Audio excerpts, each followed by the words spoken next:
আসসালামু আলাইকুম দর্শক, আমন্ত্রণ জানাচ্ছি মাই টিভি সংবাদে। নুসরাত জাহান মন পুরো সংবাদ জুড়ে সাথে আছে। শুরুতেই জানাবো সংবাদ শিরোনাম।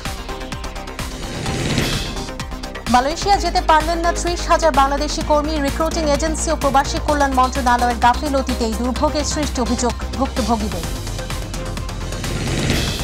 জব্দের আগেই ব্যাংক অ্যাকাউন্ট থেকে টাকা সরিয়ে নিয়েছেন বেনজির আহমেদ। দুর্নীতি করে থাকলে তার দায় পুলিশ নেবে না, জানিয়েছেন স্বরাষ্ট্রমন্ত্রী। মানুষের সাথে প্রতারণা করে সরকার লুটের সাম্রাজ্য তৈরি করেছে বললেন মির্জা ফখরুল। অর্থ নিয়ে কিভাবে দেশ চালালেন সাবেক আইজিপি, প্রশ্ন মির্জা আব্বাসের। এমপি আনার হত্যাকাণ্ড তদন্তে নেপাল গেলেন গোয়েন্দাদের একটি দল। মূল পরিকল্পনাকারী শাহিনের সহকারী সিয়াম আটকের বিষয় ক্রস চেক করা হবে। টানা বৃষ্টিতে সুনামগঞ্জে আগাম বন্যার আশঙ্কা। জেলার ১৩৫ হাওরে পানি বৃদ্ধি। ৭ দিনেও স্বাভাবিক অবস্থায় ফিরতে পারেনি ঘূর্ণিঝড় রেমালে ক্ষতিগ্রস্তরা।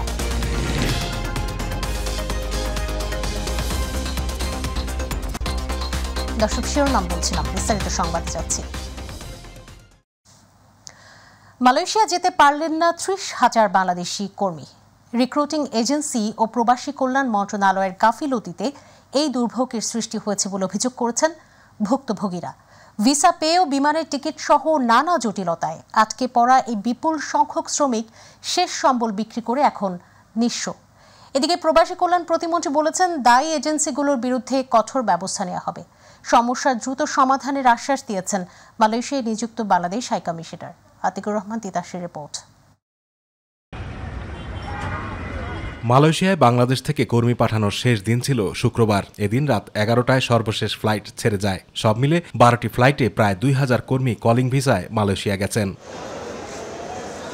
তবে মধ্যরাত থেকে আজও হজরত শাহজালাল আন্তর্জাতিক বিমানবন্দরের বাইরে অপেক্ষা করছেন শত শত মানুষ, যাদের মালয়েশিয়া যাওয়ার কথা ছিল। এসব ব্যক্তিদের সঙ্গে কথা বলে জানা গেছে, তারা অধিকাংশই দালাল ধরে এজেন্সির কাছে এসেছিলেন। ওনারা বলছে আমাদের এখানে কাজ সব কমপ্লিট, ওনাদের কন্ট্রাক্ট পেপার থেকে সরকারি ভিসা সবকিছু দিয়ে দিচ্ছে, কিন্তু বাংলাদেশে অফিস থেকে যে টিকিটটা কেটে দিবে এটা কেটে দিচ্ছে না। ফোন দিয়ে কত ১০ মিনিটের মধ্যে আসতেছি আমরা, ১০ মিনিট আর হচ্ছে না, এই তো বসে আছি এখনো।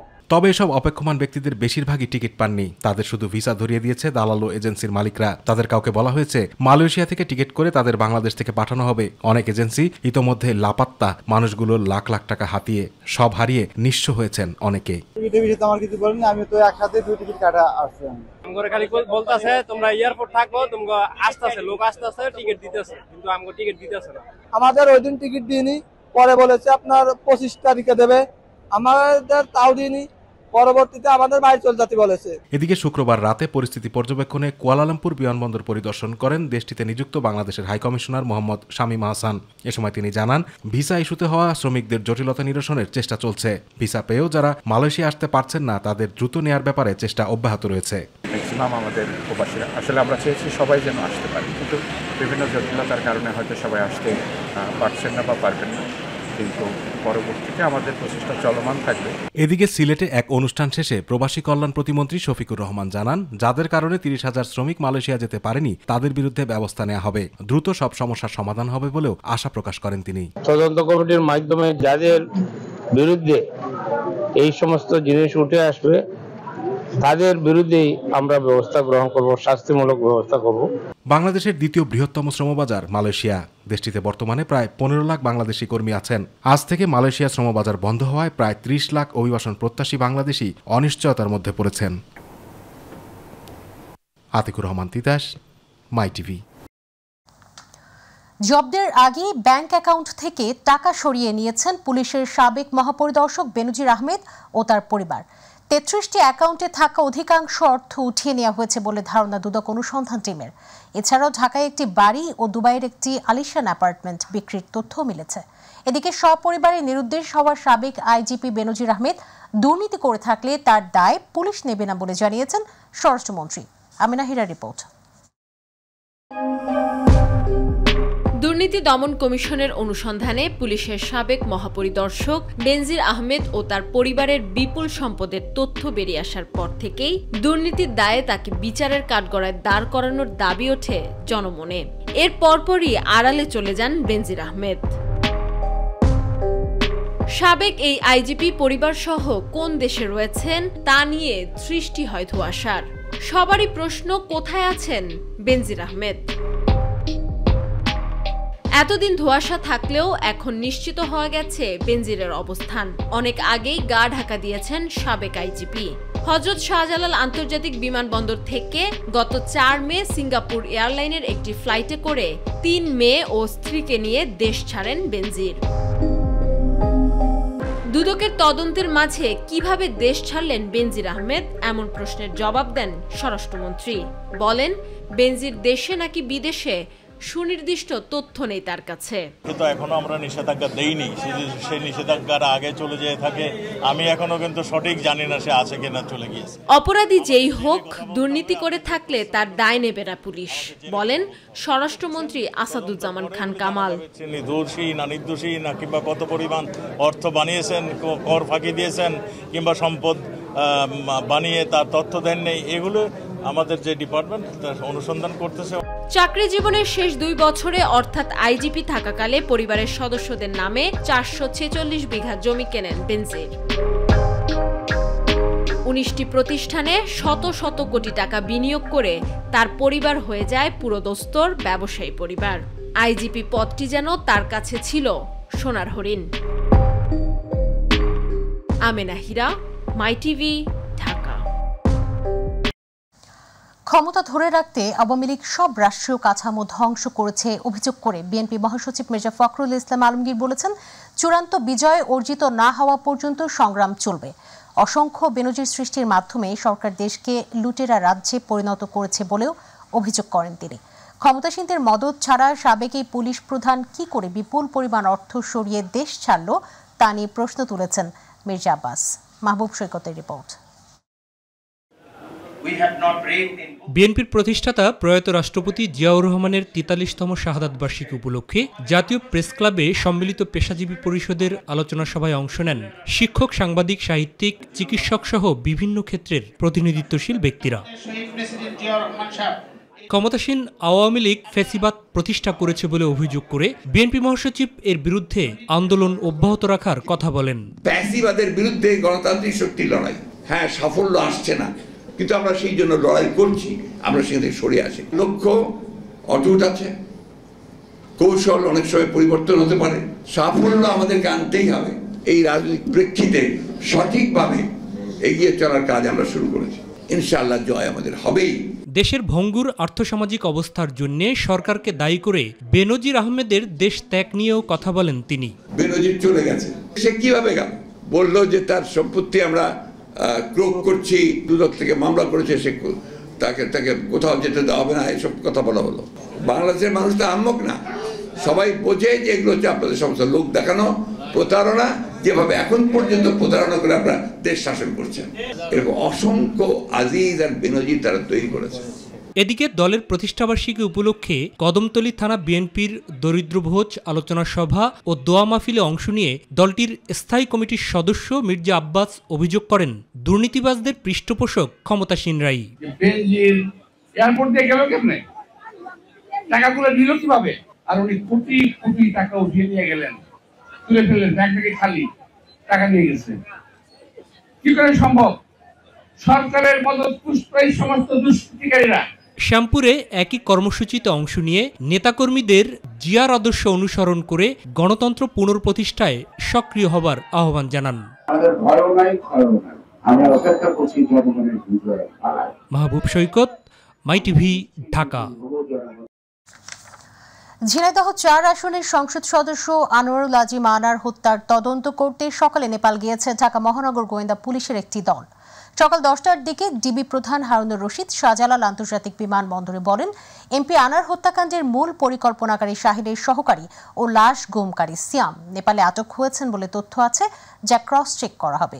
ইলিয়াস কমলের রিপোর্ট। এমপি আনার হত্যাকাণ্ডের রহস্য উদ্ঘাটনে এবার ডিবি ও এনসিবির একজন সহ 4 জনের একটি দল নেপাল গেলেন।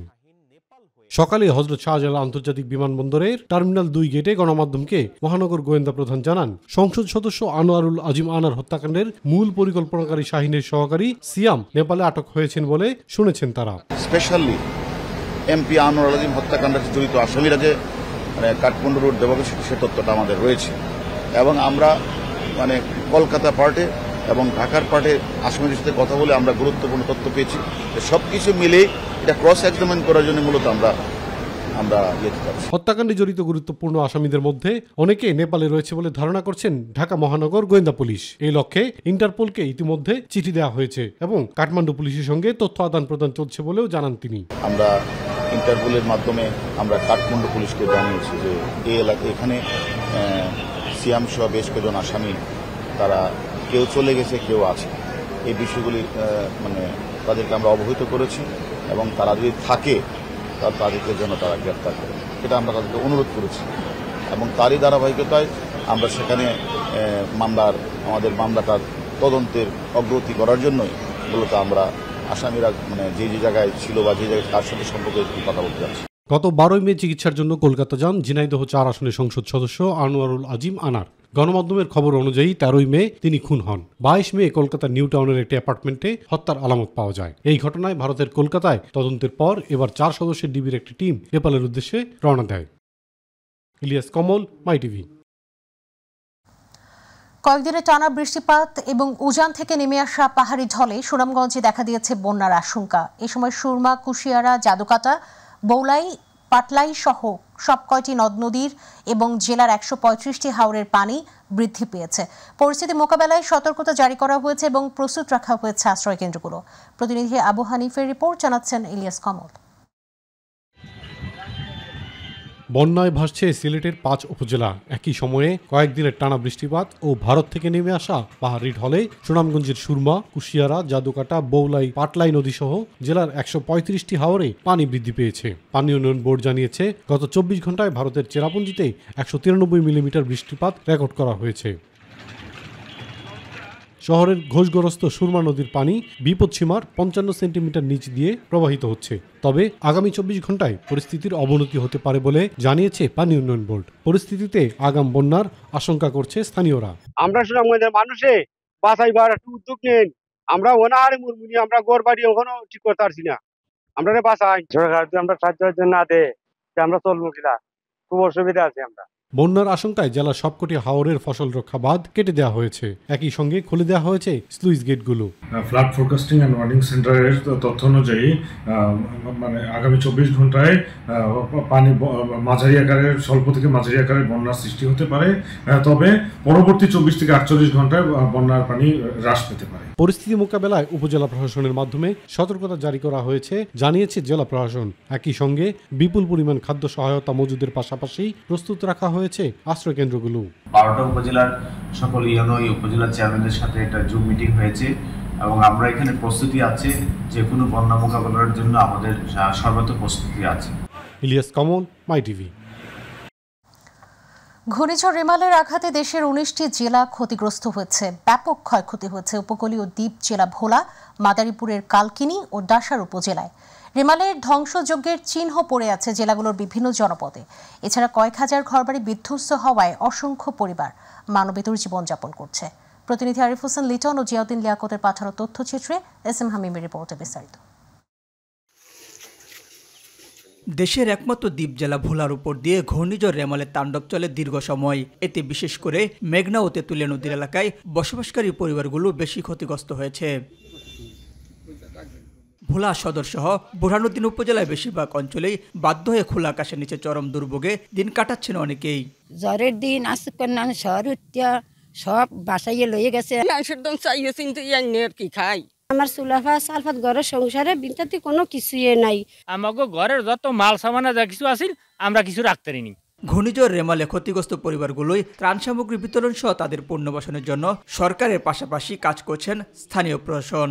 আমাদের প্রিয় দত্ত ফলামত রয়েছেন, আমাদের প্রিয়রিটি জনতা শেখ হাসিনা রয়েছেন। সরকারের তরফ থেকে তাদেরকে ইতিমধ্যে সাহায্য সহযোগিতা করা হচ্ছে।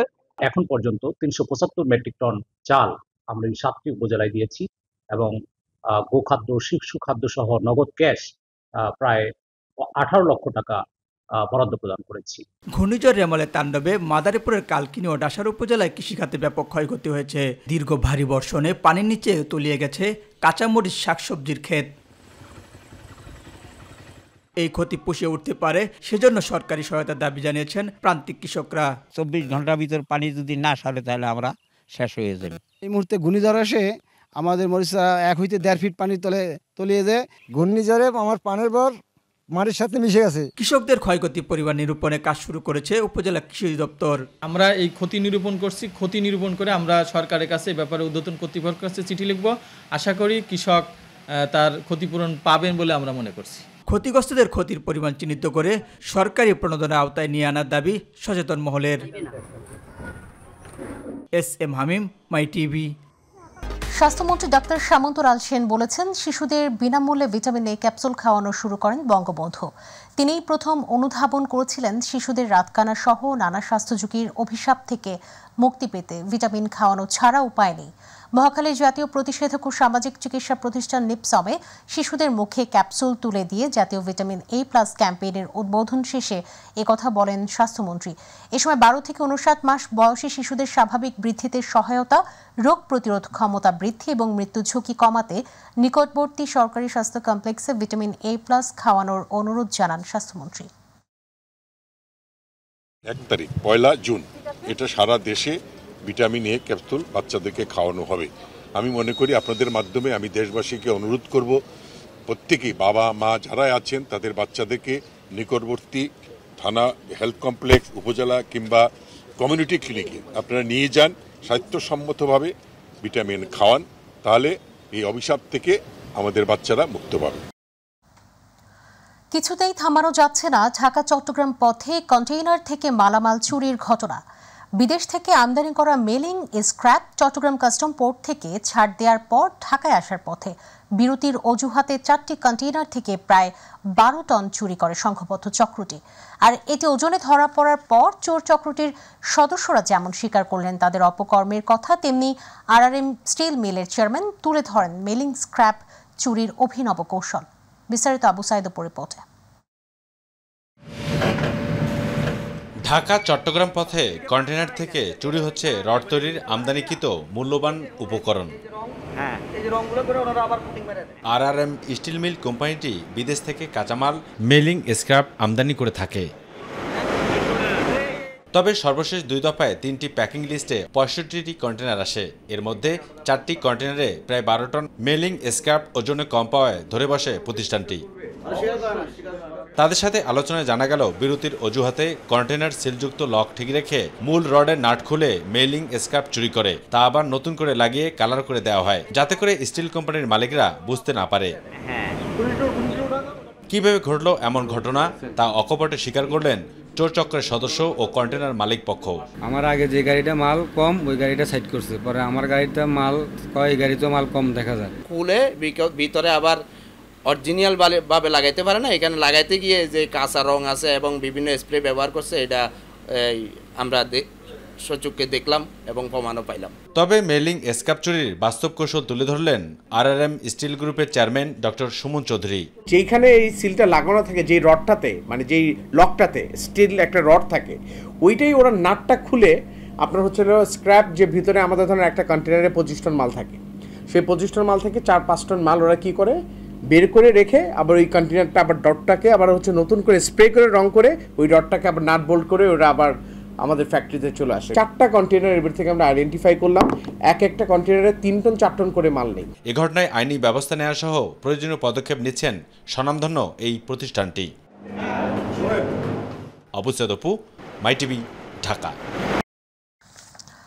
আসন্ন এইচএসসি পরীক্ষা 1 মাস পিছিয়ে দেওয়া হয়েছে বলে একটি বিজ্ঞপ্তি গতকাল সামাজিক যোগাযোগ মাধ্যমে ছড়িয়ে পড়ে। এটিকে ভুয়া আখ্যায়িত করে বিভ্রান্ত না হওয়ার পরামর্শ দিয়েছে মাধ্যমিক ও উচ্চ মাধ্যমিক শিক্ষা বোর্ড ঢাকা। সকালে মাধ্যমিক ও উচ্চ মাধ্যমিক শিক্ষা বোর্ডের জরুরি বিজ্ঞপ্তিতে এই পরামর্শ দেওয়া হয়। বিজ্ঞপ্তিতে আরও বলা হয়েছে, বিজ্ঞপ্তিটি ঢাকা শিক্ষা বোর্ডের পরীক্ষা শাখা কর্তৃক ইস্যু করা নয়। ঢাকা শিক্ষা বোর্ডের ওয়েবসাইটে প্রকাশিত সময়সূচি অনুসারে আগামী 30 জুন থেকে এইচএসসি পরীক্ষা অনুষ্ঠিত হবে। বিজ্ঞপ্তিতে সংশ্লিষ্ট সবাইকে এই ধরনের অপপ্রচার থেকে সতর্ক থাকার জন্য অনুরোধ জানানো হয়। শুরু হলো মোংলা থেকে বেনাপোল পর্যন্ত নতুন রুটে ট্রেন চলাচল। সকাল 9:15টায় বেনাপোল থেকে যাত্রী নিয়ে মোংলা কমিউটার ট্রেন মোংলার উদ্দেশ্যে ছেড়ে যায়। নতুন এই রুটে বেনাপোল থেকে খুলনা হয়ে রূপসা রেল সেতুর উপর দিয়ে মোংলা যাবে ট্রেনটি। এর মধ্য দিয়ে নতুন রেল পথে যাত্রার দুয়ার খুলল। বেনাপোল রেল স্টেশনের মাস্টার সাইদুর রহমান জানিয়েছেন, বেতনা কমিউটার ট্রেনটির বগি ও ইঞ্জিন দিয়ে চলবে মোংলা কমিউটার ট্রেন। ট্রেনটি খুলনার ফুলতলা মোহাম্মদনগর হয়ে যাবে মোংলায়। মোংলা থেকে যাত্রী নিয়ে আবার খুলনা হয়ে বেনাপোলে ফিরবে। নদী খালে মাছ ও বনে প্রাণীদের বিচরণ ও প্রজনন কার্যক্রমের সুরক্ষায় আজ থেকে আগামী 31 আগস্ট পর্যন্ত টানা 3 মাসের জন্য বন্ধ করে দেওয়া হলো সুন্দরবনের দুয়ার।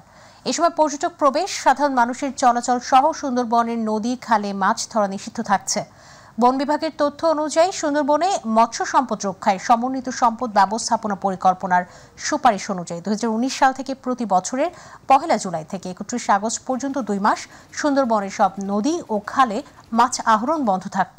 2021 সালে মৎস্য বিভাগের সঙ্গে সমন্বয় করে এই নিষেধাজ্ঞা 1 মাস বৃদ্ধি করে 1 জুন থেকে করা হয়েছে। দর্শক, প্রবাসীর সংবাদ।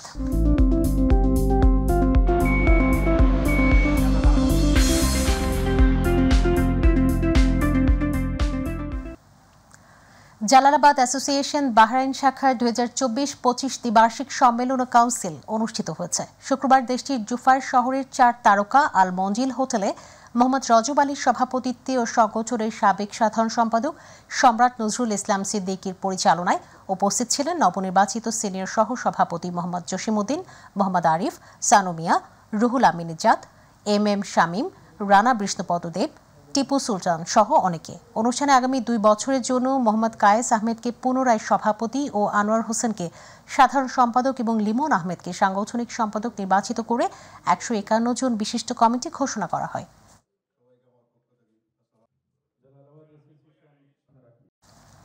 আর দর্শক, এর সাথে সংবাদের শেষ পর্যায়ে আমরা শিরোনাম জানিয়ে দিচ্ছি আরও একবার। মালয়েশিয়া যেতে পারলেন না 30,000 বাংলাদেশি কর্মী। রিক্রুটিং এজেন্সি ও প্রবাসী কল্যাণ মন্ত্রণালয়ের গাফিলতিতে এই দুর্ভোগের সৃষ্টি, অভিযোগ ভুক্তভোগীদের। জব্দের আগেই ব্যাংক অ্যাকাউন্ট থেকে টাকা সরিয়ে নিয়েছেন বেনজির আহমেদ। দুর্নীতি করে থাকলে তার দায় পুলিশ নেবে না, জানিয়েছেন স্বরাষ্ট্রমন্ত্রী। মানুষের সাথে প্রতারণা করে সরকার লুটের সাম্রাজ্য তৈরি করেছে বললেন মির্জা ফখরুল। অর্থ নিয়ে কিভাবে দেশ চালেন সাবেক আইজিপি, প্রশ্ন মির্জা আব্বাসের। এমপি আনার হত্যাকাণ্ড তদন্তে নেপাল গেলেন গোয়েন্দাদের একটি দল। মূল পরিকল্পনাকারী শাহিনের সহকারী সিয়াম আটকের বিষয়ে ক্রস চেক করা হবে। টানা বৃষ্টিতে সুনামগঞ্জে আগাম বন্যার আশঙ্কা। জেলার 135 হাওরে পানি বৃদ্ধি। 7 দিনেও স্বাভাবিক অবস্থায় ফিরতে পারেনি ঘূর্ণিঝড় রেমালে ক্ষতিগ্রস্তরা।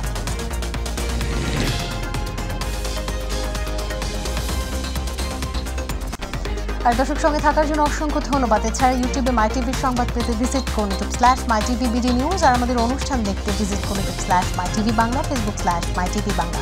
পরে সংবাদ দেখার আমন্ত্রণ জানিয়ে বিদায় নিচ্ছি। আল্লাহ হাফেজ।